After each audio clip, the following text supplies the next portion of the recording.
Hello everyone and welcome to this week's book review. Today is Legend by David Gemmell. David Gemmell, I've already reviewed two of his books, Lion of Macedon and Dark Prince. But this was what kind of put him on the map for being a fantasy writer. This book was released in April of 1984 and it has 337 pages. Now, it's starring one of his most famous characters, Druss the Legend, hence Legend. Now, before I get into this book itself, it's important that I get into a little bit of a history before this book. So, David Gemmell was diagnosed with cancer in the mid-70s, before he was a novel author. I think he was a writer for journalism and things like that, but he never had written a fantasy novel, if I'm not mistaken.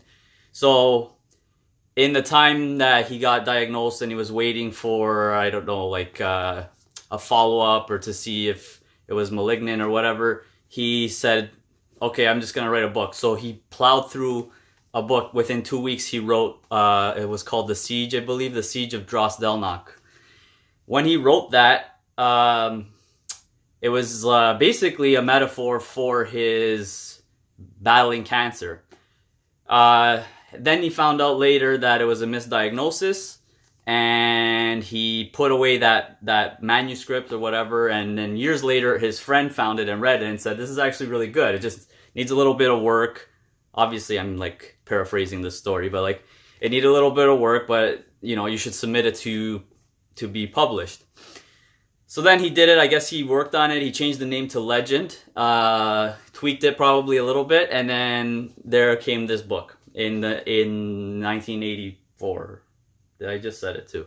April 1984. So, this book is about a siege against the fortress called the Dros-Delnoch. And the invaders are from the Nadir Empire, and the leader is named Ulrich. So, the Dros-Delnoch, it's like a hopeless situation, basically. I don't want to spoil the whole book. I don't want to go through the entire plot. Druss is I feel like, yeah, he is the main character, but it doesn't always follow Druss. There's other characters. There's Rek. There's sometimes you get the enemy perspective. Sometimes you get like little foot soldier perspectives, things like that. So the main plot is similar to, not similar, but the idea of 300 or the Battle of Thermopylae, but these guys are in a fortress, but they have a hopeless situation. They don't have many trained soldiers.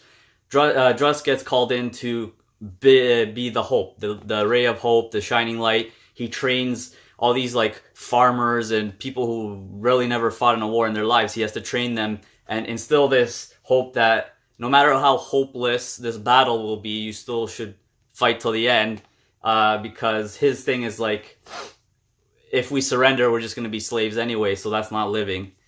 And this was kind of at this point in the book, at this point in like Druss's life timeline, this is the first book where he is in it, but he has a whole history that he is a legend, that he is known for all these great battles and these great feats, and he wanted a glorious death.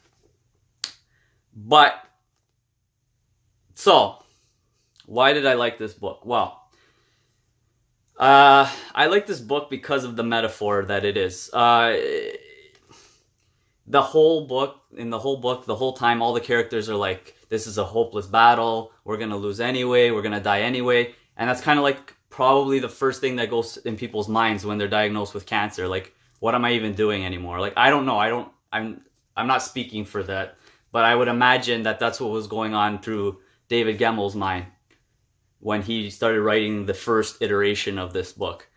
And then I guess Druss would be that kind of like, maybe what if, you know, like there's always some kind of hope, like, let's, you know, just keep going, fight on anyway, train anyway, whatever, however. And then you see the shift in the attitudes and the mentality of all the characters as the book progresses.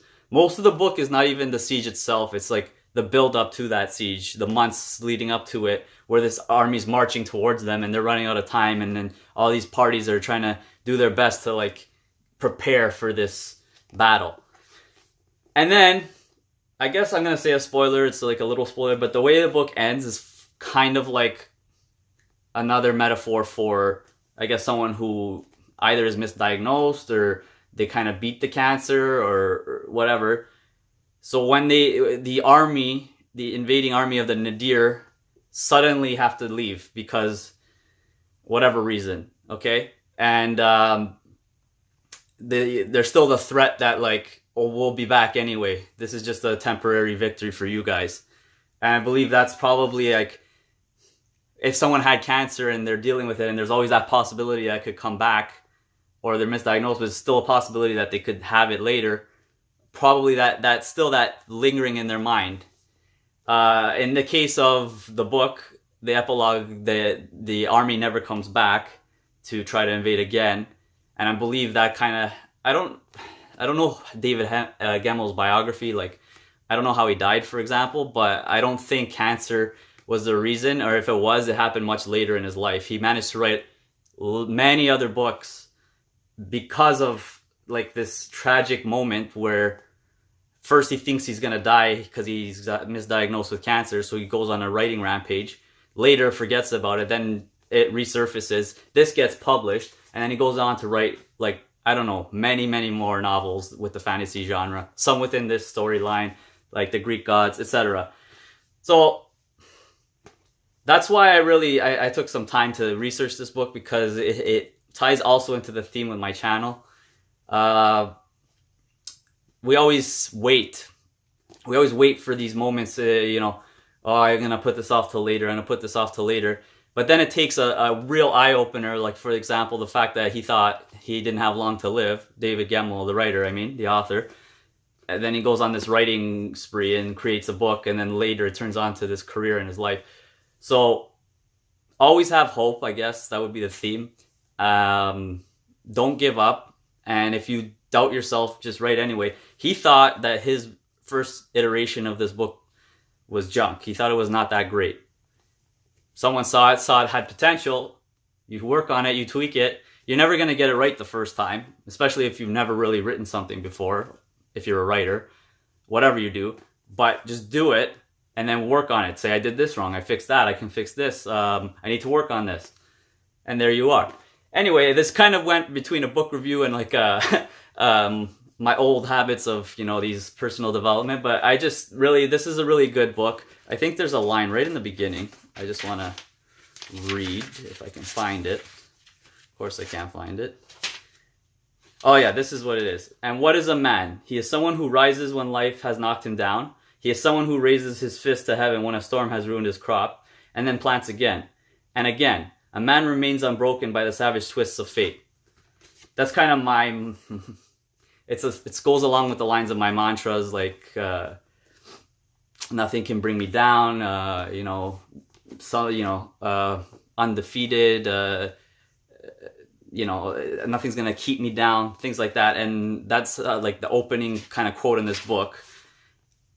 And yeah, I know I'm rambling on now, but that's it. This is a really good book. It's well written for his first time.